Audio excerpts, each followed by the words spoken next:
Hello, friends. We are here for the crown chakra and the final, and I will let Raven announce what we are going to do next.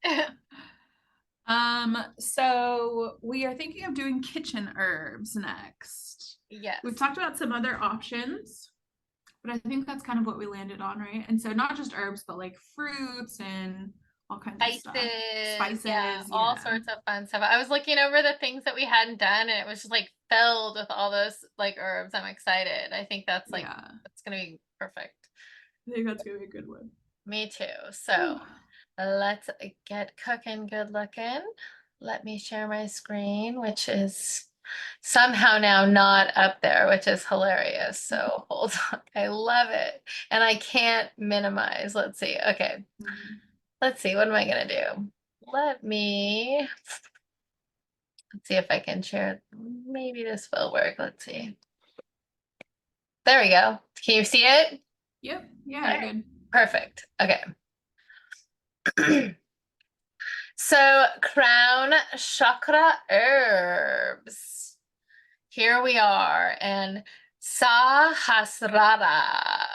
Sahasrara. It's a very fun word. And it means thousandfold because, well, we'll talk about why, but where is it? So it is like at the very crown of your head is where it is. And there's another interesting, it's anyway. So the symbol is, this is why it's a thousandfold, because the symbol is, and this is the only one we're going to get because it's really just a 1,000-petal lotus. And in the center is a moon. And I don't even know what that symbol is because nobody even talked about that symbol. That was just like some Pixabay nonsense that I found. But this is like Anodia doesn't give us an in-depth picture, and everything I saw is just this like a lotus with as many petals as you can muster. And so we'll talk a little bit more about that. Some say the petals though, like, so what it is, and it's supposed to be a lotus, and some say the petals sit on your head and they turn up so that like up to heaven, and then other people says that the lotus petals like turn down like this and like a little hat on top of your crown chakra. So whatever you like that to be. So the correspondences are, the element is thought, the verb is to know, the psychological state is bliss, which I love. And the gland is the pituitary. And that is an interesting one because both the pituitary and the other one, the other P one, Pineal. pineal, they sit together, like right in that little stalk in the middle of the brain.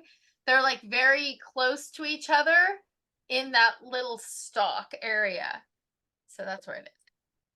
So the body part is the cerebral cortex, the central nervous system. And if you have a problem with your crown chakra, you may feel depression or alienation or confusion. Maybe you're bored or apathetic. Maybe you just have an inability to learn. You're like, you've decided you don't want to learn anymore. That's probably a sign that your crown chakra is impeded in some way. And the color is violet and then to white. And some people even add rainbow. Like if they add white, it's usually like prismatic white.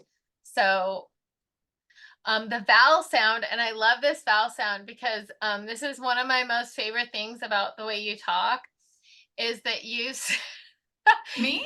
yes, you, because you really pronounce your ngs like in thing and ding and wing and like all the ings, everything that's ing, you really, so it's like that must be that ng sound.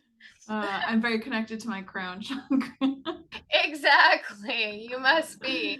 And it's not really a vowel sound, they admit, but that's the sound it is. And there's no seed sound, so whatever. The tarot, though, is sun that run at the end from sun to the world. So I kind of like that. It's kind of I know, doesn't bother me. No. The celestial body is Uranus, the metal is gold. The foods are either you can do none and fasting or detoxing, or more like white foods, like that are even more like mushrooms or garlic. They are like foods, but they're kind of odd. It's not like a potato.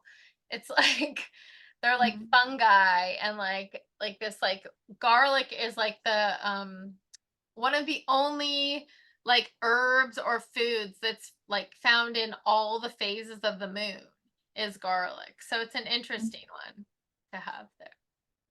The minerals that's associated with are amethyst, diamond, clear quartz, selenite, lepidolite, howlite, sugarlite, white agate, moonstone, charoite, and white calcite. The animal is the butterfly, the eagle, or the unicorn. And the goddess. So this is Amakala, and it's Shakti moving upwards, is what that is. And then Nut, Inanna, and then Enoia, and that's the Gnostic goddess of knowledge. And then Ma Kalratri is the violent side of Mother Nature and represents the death of ignorance. What is Gnostic in this term? Because like usually I interpret Gnostic as like how you and I talk about Gnostic, which is like information coming in kind of. But is that like a spiritual practice? Okay, Like how can yes, it it is 100%. It's a spiritual practice. So what it is it is after it was a movement post the death of Jesus. It was Mm. a movement that had its own even text. Like there's Gnostic scriptures of Ah. Thomas, like the book of Thomas, like is a Gnostic scripture. But it's they had some different, a lot of the ideas that Dan Brown kind of exemplifies in his Mm. stories come from Gnostic ideas.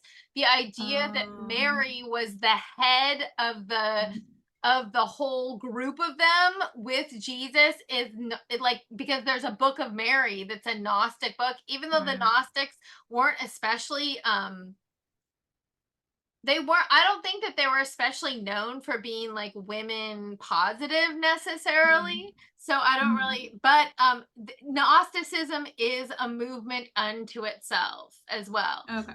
I was So it's like a subset of Christianity, would you say? yeah, like yeah, it's so Okay. let me, in fact, I want to, okay, so I want to Gnosticism. I want to read it. So Mm. Gnosticism is having knowledge. You're right. It's a collection of religious ideas and systems that coalesced in the late first century AD, right after the time of Christ, um, among Jewish and early Christian sects. These Mm. various groups emphasize personal spiritual knowledge, gnosis, above the proto Orthodox teaching, traditions, and authority of religious leaders. So they have like the Gospel of Judas is another one. They have like a bunch of different um like I've heard of the Gospel of Mary. I just didn't know that that wasn't like I didn't know that was a like a derivative of Christianity. I thought that was like a just like a yeah. typical Christian text. I wasn't really sure that this I didn't realize that they had their own like deity Mm. panoply though. I didn't realize that they did have that. So I was interested in that as well, that as the, Yeah. or if they really believe it as a goddess, or if it's like it exemplifies like Sophia example, like they don't really, Mm. I don't know. Sometimes those followers of Elohim don't like the idea that women can be goddesses, and so they make us into like they create all the references, or like then oh it's just about wisdom, it's not really about a Mm. goddess. It's like Of course. yeah, of course. So again, okay, so then the number is of course 1,000. Now this is really cool. So two in the tradition, in the chakra tradition in India, excuse me, 1,000, even anything that ends in 00, whether it's 1,000 or 100, 1,000, 10,000, it symbolizes infinity. It means it could be as too many to count, is what that means. And or some say that the number is 960, and they come up with this crazy like thing that I'm going to tell you about. So what they do is they go through the first 5 chakras and they count up all the petals in the lotuses from all those, and then they times it by the 2 petals in chakra 6, and then for some reason they times it all by 10. So yeah, and then they get 960 from that. So 960 is the is like the special number possible that this is associated with. So the characteristic of the self is calm. And it's an interesting one that I wrestled with, but I really think that calm is the one. It's like, I can see it. The women's psychic power is mediumship. And so in a nutshell, this is what it is. It's about downloading and uploading kind of information, that's back and forth downloading information. And like I said, this calm, like reach through meditation, because meditation is huge in the crown chakra. It's like talked about everywhere. Like this is as if it's not for all the chakras, which is silly, but especially for the crown chakra. So my first one is violet. Nice. Viola odorata. And at first I struggled because like you were struggling. I was struggling. And you know what? It's bull crap. I don't even know why I struggled, because like the second I like let myself be okay with it, it like made itself clear. So sometimes I'll read something and it'll just throw me off guard. And the thing that threw me off guard was that somebody's like, oh, that's a heart chakra herb. And I'm like, that's because, and then at first I was all thrown off kilter and like, maybe it was, maybe it is, maybe I'm not, like, like I always, like I like cause to like reflect. And so I had cause to reflect. And when I reflected, and I hope you will too during this, you'll see that that is because they don't know viola odorata in its totality. They only know a part of it. And if you only know a part of it, then you think that it's from heart chakra, but that's silly. So we're going to see why. Okay, so that's what AI thinks it looks like. Not bad. Yeah. So the parts used are the leaves and the flowers. And the other names are benefsha, blue violet, although blue violet is its own thing as well, dog violet and sweet violet and wild violet, because we are talking about odorata. We're not talking about viola tricolor or viola several species. It's not an herb like that. Each one has its own kind of feel about it. And the 2 main ones that we usually talk about, though, is either this viola odorata, and there's actually another one that's like a one from Asia that we're not going to talk about either. It starts with an S. And then there's viola tricolor, which is pansies. And so we're not going to talk pansies, or pansies have their own kind of lore and things that probably should be honored on their own. So this is an interesting one, because these plants are what are called cleistogamous flowers. And we have cleistogamous flowers as well with these little, we have the sweet grass around us, or it's the sour grass. The sour grass with these big yellow flowers, when you pull them up underground and you dig them up, they look like, it looks like clover, but it's not a true clover. But the leaves have like a clovery look. And when you dig it up, there's these little bulbs underneath. And like you can never get rid of it because it's like up these bulbs underneath. And it's like I looked at that and I'm like, I wonder if these are the cleistogamous flowers, because this is what this has, is that these violets, they grow a second underground flower, and that flower is seed producing. So it like sends out roots. And this is one of many connections with death and the underworld, being underground and having plants underground and having that dual connection. to the to this beautiful, delicate above ground thing and this total death, like underworld thing. So it's very interesting little flower here and little herb. Leaves are going to be collected in the early spring so that you can dry them. And you can collect the flowers whenever you can, whenever they're flowering. So the violet correspondences are, so the element is going to be water or air. The planet is Venus. The astrological sign is Cancer or Libra. And the chakra heart to, and you know what? Both of mine have these dual connections of heart to crownness, but which is kind of cool. But I think it probably connects the heart with the crown is what it does. So that's my guess, but its connection with like this like death connection is really interesting, and like as far as mediumship goes, and as far as like I don't know. Anyway, like contacting ancestors and otherworldly spirits and things like that. So then the correspondences, like I would think it like death or the Eight of Cups, which is hilarious. I like the Eight of Cups actually. I'm kind of into the Eight of Cups, like this transformation, like through like going deeper and going like underground or going like by yourself or away. So the Sabbats are not Samhain and Midsummer like so many are, but Ostara and Samhain. It's spring and death is what it is. So it is a true Persephone Demeter herb. So the correspondence, so there's my Eight of Cups with this, and there's my death with like if we've added the I took my liberties. So more correspondences. So the deities, Aphrodite or Venus, because it was an emblem of Athens. So it got associated to Aphrodite that way. So it's an interesting one. And it was like connected to like this sexual aspect at that time.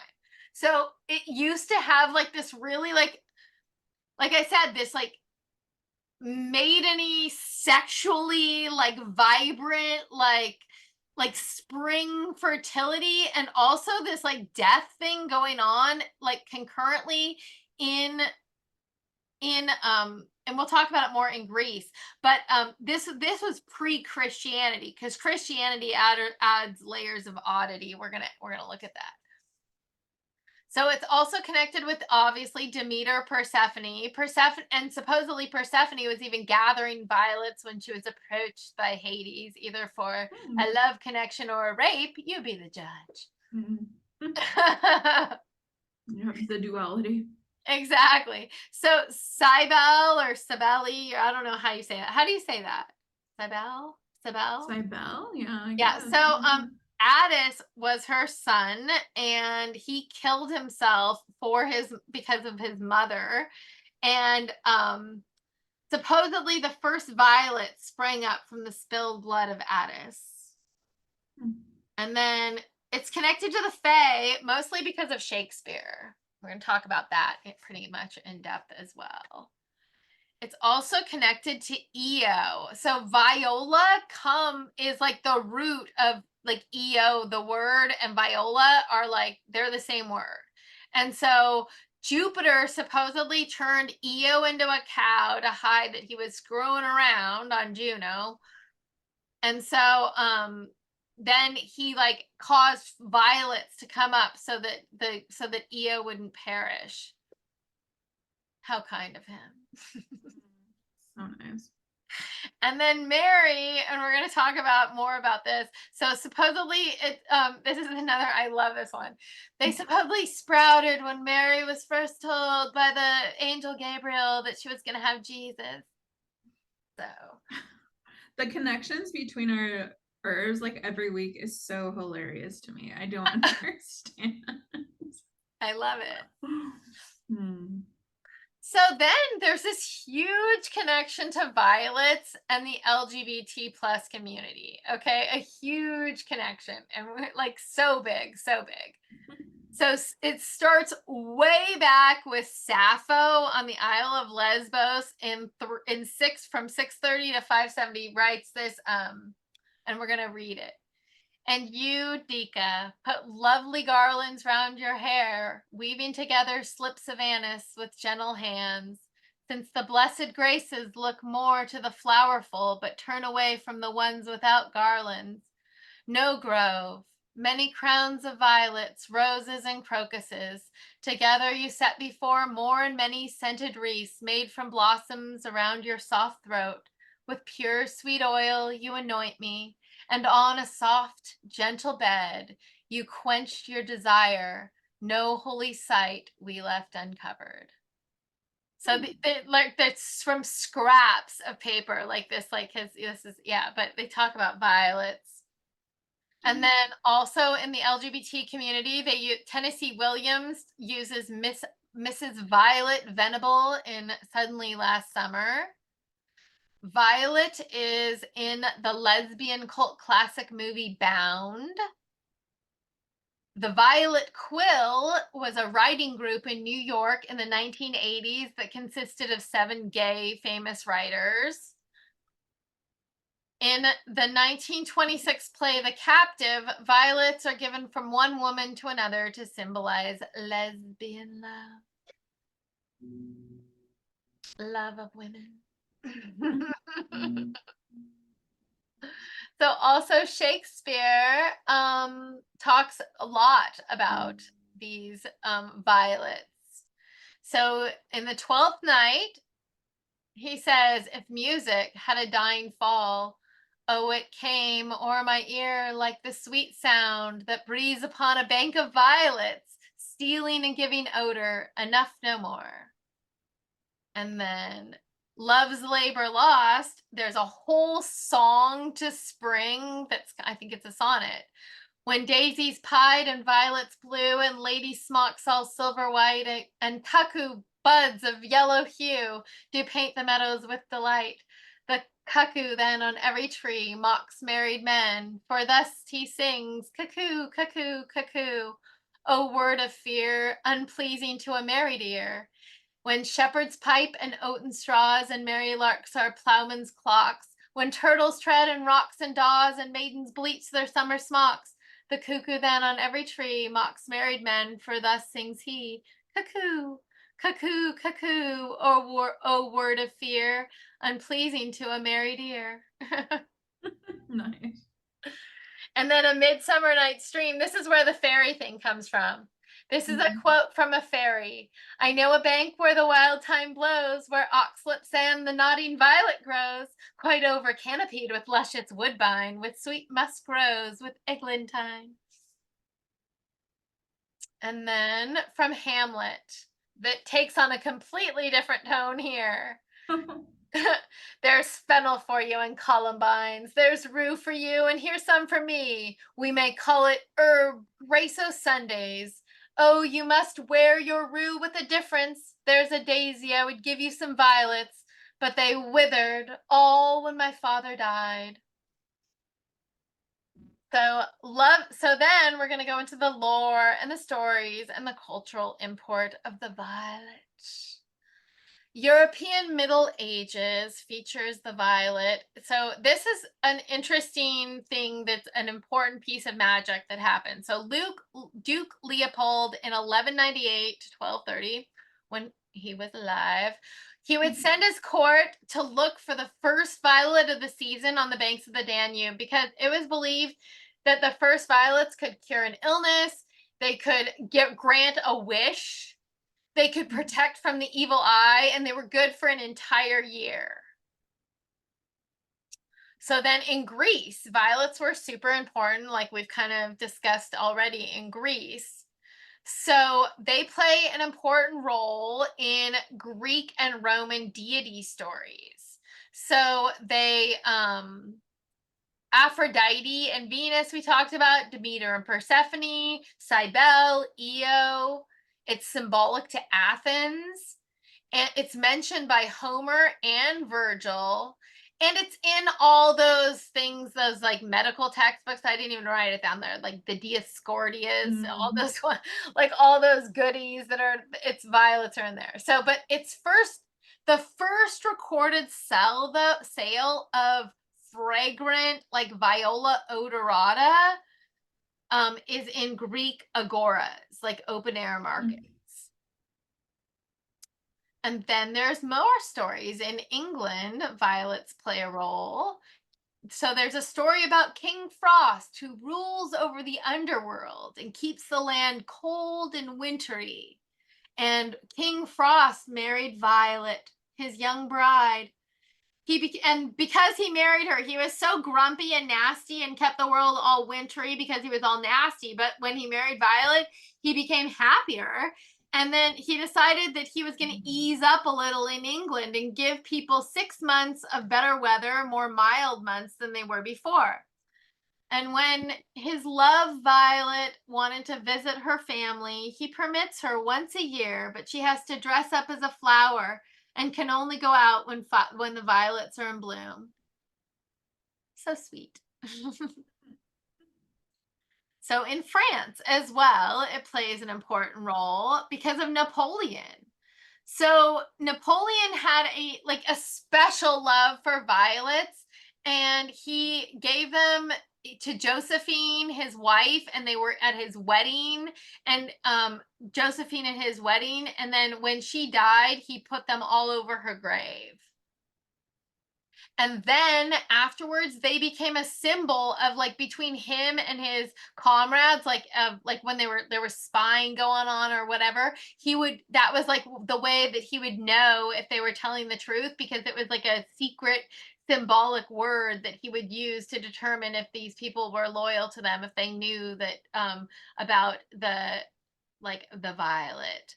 It was kind of like, you know what I heard, a silly thing. This is so, I don't know why this came in my head, but like there's this silly story about that fish symbol, like in The Christianity, that Christian, like in yeah. ancient Christianity, that when like one Christian would approach the other to like know if they were Christian or not, like one would like make an arc with like their sandal, and then the other one would finish the arc like a fish the other way.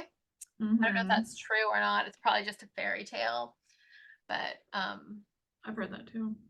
interesting. So anyway, so it seemed like that's how it's kind of like it was used to like see who his people were, that maybe like they had a violet on them or they wore a violet. So also in Christianity, so it has all this like really interesting meaning beforehand of like death and maidenhood and like fertility, and then it hits Christianity. And so violets are said to grow on the graves of saints and virgins, and Saint Bernard connected the Virgin Mary and called her the violet of humility. So that's no. Okay. So that's where all that like shyness and shrinking violet and everything and humility and modesty comes from in it. All of that comes from its association with Christianity and with Mary. So the magic property. Okay. So, like I said, there's two main magic connections that we talked about: joy, youth, maidenhood, and death. That's the two, like, and like then we get this other one: constancy, faithfulness, humility, shyness, modesty, simplicity. If you want to go there, you can. It's good for that, I think, but it's just like, it's like if you have to like I think when you use something with an alternative use, you kind of have to know from whence it came. So if you're using it, a violet, and using it for this like sweet modesty and humility and softness, you better be calling and hearkening back to Mary and not to like ancient Greece, and because that's where those things come from.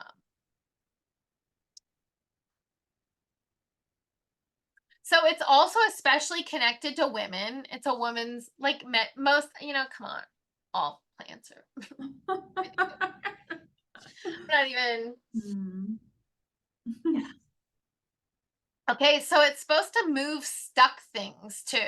So I love that because that's kind of like this from the heart chakra to the crown chakra. Like I think it like really moves this transmutes stuck energy through your crown chakra. Like I think like that's what violet is one of the main things it does. It's gentle, but it's powerful. It's transformative because it will give you that calm. It will like give you that like in a different way though, because it's not a nervine. It's like a magical transformation with compassion and power, gentle power. It also has protection against wicked spirits. I don't know exactly where they got that one. Good. So it's Mhm. used for luck and wishes coming true. So I think that there's some interesting thing to that as well. Medical properties. It's an alterative, an antifungal, an anti-inflammatory, an anti-rheumatic. I have no an anti-rheumatic. That's what that's supposed to be because it's the Mm, old rheumatism cure. Come on. gotcha. When could that not be in there? A Yeah. demulcent, a diaphoretic, a diuretic, an expectorant, another expectorant. This is just a mess of like of actions. Mhm. Lymphagogue, a mild laxative, and a vulnerary. So it's supposed to be a cough remedy for bronchitis, upper respiratory catarrh, and I've heard that like people use like violet syrups and stuff for that. It was kind of a thing to Mm. have violet syrup for coughing and bronchitis.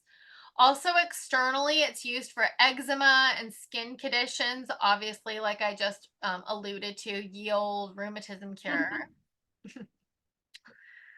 And urinary tract infections are what it's supposed to be. An anti-cancer, which again, anytime you see anti-cancer, I'm like, you better check. I wouldn't be number one, I would be using it as an addition to any Right. treatment you were receiving by a doctor, unless you've decided you don't want to do traditional treatments. Geez, some people decide like I had an I had a family member who decided that not to do traditional treatments and but even so you need to get with your naturopath and talk to them about interactions and about what types of remedies are going to work in your circumstance. And so I think you want Mhm. somebody a little smarter than me mentioning anti-cancer off the cuff.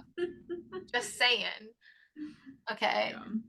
I mean, okay, not to say if you came with me and you had cancer, I'd put you on some mushrooms. I've got some stuff that I would do. Okay. So, like, but that would be Yeah. in addition to you seeing your doctor. And, there's stuff you can do that are natural that you can do. Right. So, Yeah. an- anyway, mild laxative. It's good for ague. I love that. What's AGUE? Ague, I think, is just like kind of feeling down in the dumps. Let me read it. It's Oh. like an old timey term for kind of like It's like depression or I'm something. oh no, no, no, no, it's not. It's worse. Sorry. I Oh thought god. it was no, it's way worse. So it's goodness, thank goodness I didn't so it's supposed to be like when you have malaria or some illness involving fever and shivering. Oh. What am Okay, I thinking of? interesting. There's a word that's like that that means Hmm. like just kind of feeling not so good. It's kind of there's a word, dang it, it's gonna kill me. I'm confusing it. Anyway, Hmm. there is a Oh. word. Somebody knows it, they better come and tell me.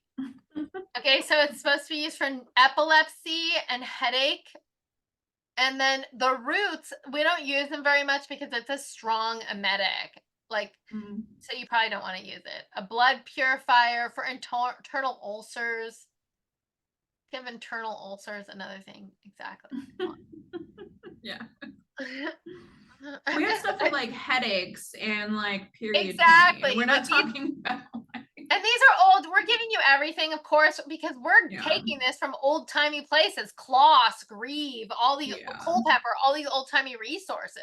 So Yeah. that's why we're giving these to you. And so it's funny when they say these things, you're just like, but like you pointed out in Mhm. some of the original ones, a lot of these, not necessarily violet, but many of the remedies we do have came from in the chemist lab, kind of creating them from herbs. Yeah. Anyway, so but violet is used in perfumes and cosmetics a lot. So you should avoid it if you're pregnant or nursing, and also because there's this rare inherited disorder where there's a contraindication, and if you have G6PD, that's it. You know it. Stay away from violet. You're listening now. Don't do it if there's a contraindication. So the next one I'm going to do is galbanum.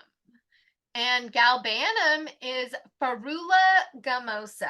And I just had no idea. I'm definitely going to be getting some galbanum to grow, even though, Mm. you know what? I'm not even gonna say, okay, I won't even tell you this because I won't until we get there because I know it's in here. So I'm not even, Okay. because look at it.